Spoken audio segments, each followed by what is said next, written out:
மழை தொடர்பான மற்றும் ஒரு அண்மை செய்தியை பார்க்கிறோம். மயிலாடுதுறை, நாகை, திருவாரூர் ஆகிய மாவட்டங்களுக்கு இன்று ரெட் அலர்ட் விடுக்கப்பட்டிருக்கிறது.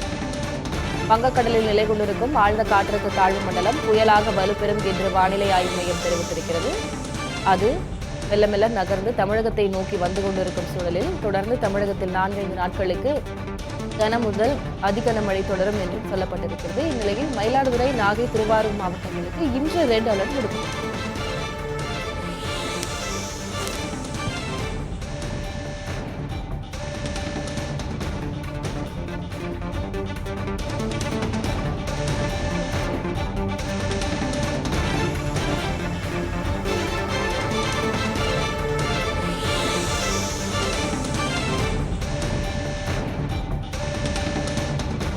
தமிழகத்தின் 3 மாவட்டங்களுக்கு இன்று ரெட் அலர்ட். மயிலாடுதுறை, நாகை, திருவாரூர் ஆகிய மாவட்டங்களுக்கு இன்று ரெட் அலர்ட் விடுக்கப்பட்டிருக்கிறது. அதேபோல புதுச்சேரி, காரைக்காலுக்கும் அதி கனமழைக்கான ரெட் அலர்ட் எச்சரிக்கையை விடுத்திருக்கிறது வானிலை ஆய்வு மையம்.